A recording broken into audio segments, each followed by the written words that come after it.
Kembali bersama kami, pemirsa. Para aktivis hingga influencer mendatangi gedung DPR RI untuk menyerahkan surat tuntutan 17+8 kepada anggota DPR. Tuntutan ini diminta dapat diselesaikan hingga batas akhir 5 September 2025. Komentar dan Instagram Story. Juga dari siaran pers Pusat Studi Hukum dan Kebijakan. Penyerahan tuntutan rakyat 17+8 dilakukan secara resmi melalui gerbang Pancasila, gedung DPR RI Kamis siang. Perwakilan aktivis dan influencer yang hadir diantaranya Abigail Limuria, Andovi Da Lopez, hingga Jerome Pauline. Penyerahan tuntutan ini diterima langsung oleh Wakil Ketua Komisi 6 Fraksi Gerindra Andre Rosiade dan anggota Komisi 6 Fraksi PDIP Rieke Diah Pitaloka. Saat menerima, Andre Rosiade turut menandatangani surat serah terima 17+8. Soal siapapun yang datang, semuanya oke untuk datang. Kami juga warga, kami juga rakyat, kami juga punya hak untuk datang. Kan ini pintu DPR, seperti kata ketua, kan terbuka untuk semua. Ini bukan soal siapa dan kapan mau datang. Saatnya rakyat datang ke pintu DPR dan menyampaikan aspirasi. Ratusan buruh berunjuk rasa di kawasan Patung Kuda, Jakarta. Mereka menuntut negara memotong upah pejabat hingga 50%. Ratusan buruh dari Aliansi Gerakan Buruh Bersama Rakyat berdatangan untuk menggelar unjuk rasa di kawasan Patung Kuda, Jakarta. Mereka mulai berkumpul sekitar pukul 13.00 Kamis siang. Para buruh tiba dengan membawa beragam atribut serba merah seperti bendera hingga spanduk. Sejumlah tuntutan disampaikan seperti reformasi pajak dan meminta negara memotong upah pejabat sebesar 50%. Menuntut kepada pemerintah terkait dengan penurunan pajak, lalu juga mengkritisi tentang arogansi pejabat ataupun dari aparat yang melakukan represivitas atau pembungkaman hak berdemokrasi atau menyampaikan pendapat. Lalu juga berkaitan dengan tuntutan masyarakat, yaitu supaya menangkap para koruptor yang sampai dengan saat ini justru semakin banyak. Akibat unjuk rasa ini, sejumlah jalan di kawasan Patung Kuda Jakarta Pusat ditutup, sementara aparat kepolisian melakukan rekayasa lalu lintas. Dari Jakarta, tim liputan iNews melaporkan. Sebelumnya, Rabu kemarin, pimpinan DPR menerima perwakilan mahasiswa di Kompleks Parlemen Jakarta. Pertemuan digelar untuk menyerap aspirasi dan menjawab tuntutan yang belakangan menguat di berbagai aksi unjuk rasa. Wakil Ketua DPR RI Sufmi Dasko Ahmad Saan Mustopa dan Cucun Syamsurijal menerima perwakilan mahasiswa di gedung DPR RI. Dalam pertemuan ini, mahasiswa menyoroti penanganan demonstrasi yang dinilai masih represif, menolak kenaikan tunjangan DPR, serta mendesak pengesahan RUU perampasan aset. Beberapa tuntutan, yang pertama tentunya adalah yang paling menyentuh hati nurani rakyat adalah bagaimana segera hapus tunjangan-tunjangan yang membebani APBN di tengah kondisi masyarakat yang sangat kesulitan ekonomi saat ini. Yang kedua, kami minta untuk disahkan RUU perampasan aset segera. Harapannya di tahun ini sudah disahkan. Kemudian berikutnya kami mendesak juga kepada pimpinan DPR ya untuk memperbaiki Undang-Undang MD3, berikan kewenangan yang cukup, yang lebih kepada anggota-anggota sehingga tidak harus selalu suara fraksi. Menanggapi tuntutan tersebut, pimpinan DPR menegaskan kesiapan menyerap aspirasi dan mencari jalan keluar bersama mahasiswa. DPR menyatakan dialog terbuka akan terus diupayakan sebagai langkah rekonsiliasi.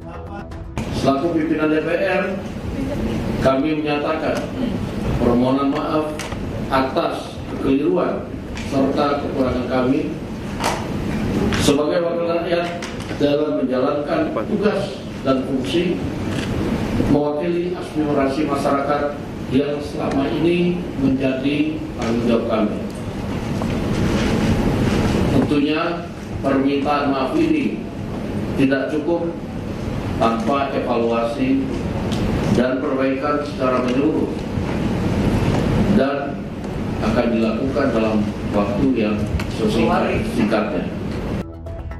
Selain berjanji akan mempertimbangkan tuntutan mahasiswa, pihak DPR RI juga meminta maaf atas kesalahan dan kekurangan kinerja anggota dan pimpinan mereka selama bertugas sebagai wakil rakyat. Tim Liputan Anyus melaporkan.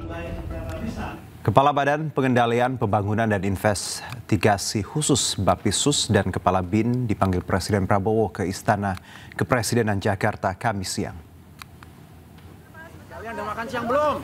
Tiba di Istana Kepresidenan, Kepala Badan Pengendalian Pembangunan dan Investigasi Khusus Bappisus Aris Marsudianto mengatakan belum mengetahui apa yang akan dibahas dengan Presiden Prabowo. Ditanya mengenai situasi nasional saat ini, Aris mengatakan dalam kondisi aman dan terkendali. Selain memanggil Kepala Bappisus, secara bersamaan Presiden juga memanggil Kepala Badan Intelijen Negara Letjen TNI Purnawirawan Muhammad Herindra. Investigasi terkini ya Pak. Saya belum tahu ya tentang itu, tetapi saya sekarang dipanggil beliau, mungkin akan diberi petunjuk-petunjuk lebih lanjut lah. Tapi menurut agendanya Pak? Nanti kita lihat aja setelah diberi petunjuk aja baru kita bisa bicara ya. Apakah kemudian mengenai perkembangan dinamika kondisi? Ya tentunya lah dengan perkembangan dinamika saat ini ya. Pada prinsipnya Presiden kan selalu memberikan ke seluruh elemen bangsa untuk kita bersatu ya, karena persatuan itu kunci Indonesia untuk maju ya. Dan beliau juga sudah memberikan petunjuk kepada seluruh KL untuk membuka selalu ruang dialog kepada. Apa yang mau dibahas hari ini Pak? Terus saya dipanggil Presiden. Pak membahas kondisi hari ini berarti Pak, pasca kerucuhan. Tentunya ada informasi yang harus disampaikan kepada Presiden. Mau ketemu mahasiswa juga berarti Pak? Informasi soal dalam kericuhan Pak. Nanti akan Pak ada kita selidiki juga ya. Ini yang berarti yang di Indonesia udah aman belum sih Pak pasca demo? Presiden Prabowo mengklaim aparat sudah mengantongi indikasi pihak-pihak yang bertanggung jawab atas kericuhan yang terjadi di sejumlah lokasi. Presiden pun menegaskan tak akan mundur untuk membela rakyat. Semua aparat negara akan selidiki siapa yang bertanggung jawab. Ya. Saya menduga kita sudah ada indikasi-indikasi dan kita akan tidak ragu-ragu. Saya tidak ragu-ragu membela rakyat. Saya akan hadapi mafia-mafia yang sekuat apapun saya hadapi atas nama rakyat. Saya bertekad memberantas korupsi. Sekuat apapun mereka. Demi Allah, saya tidak akan mundur setapapun. Saya yakin rakyat bersama saya. Terima kasih. Wassalamualaikum warahmatullahi wabarakatuh. Terima kasih. Pak Presiden. Terima kasih ya. Pak Presiden. Sementara itu, Menteri Hak Asasi Manusia Natalius Pigai meminta aparat penegak hukum membedakan antara pendemo dan perusuh dalam penindakan. Hal ini penting untuk proses penegakan hukum.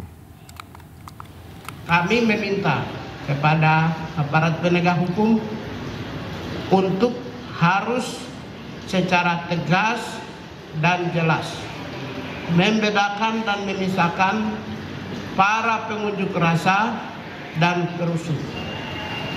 Itu harus tegas.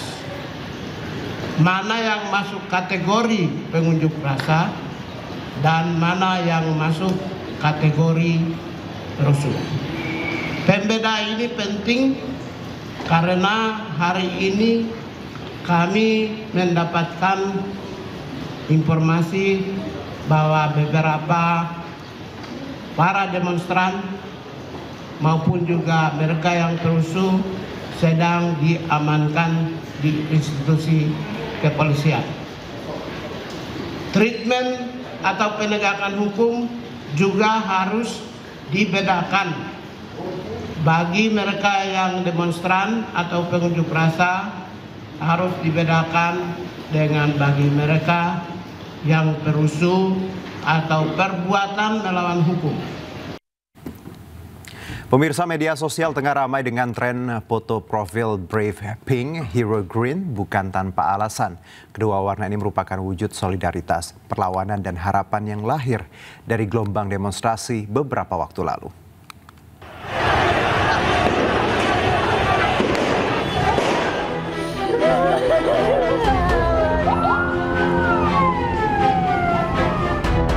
Pengguna media sosial tengah ramai menggunakan tren foto berwarna Brave Pink dan Hero Green.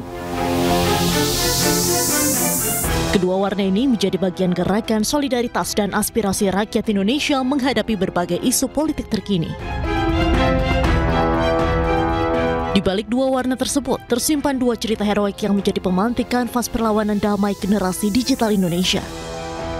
Brave Pink menjadi penghormatan Ibu Ana yang fotonya viral mengenakan daster dan jilbab pink berdiri di hadapan barikade aparat saat demonstrasi. Ia menjadi simbol keberanian rakyat.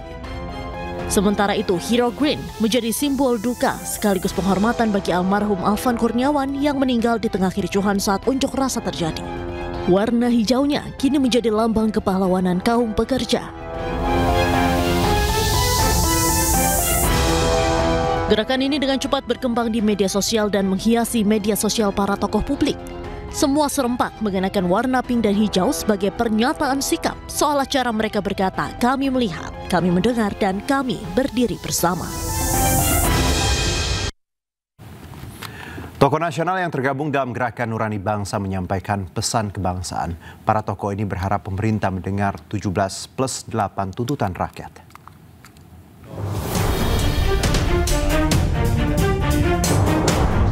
Sejumlah tokoh nasional hadir dalam pernyataan sikap Gerakan Nurani Bangsa. Mereka adalah Sinta Nuriyah Abdurrahman Wahid, Alisa Wahid, Ignatius Kardinal Suharyo, Romo Frans Magnis Suseno, dan sejumlah tokoh lainnya. Para tokoh bergantian menyampaikan pandangannya tentang kondisi kebangsaan yang akhir-akhir ini terjadi.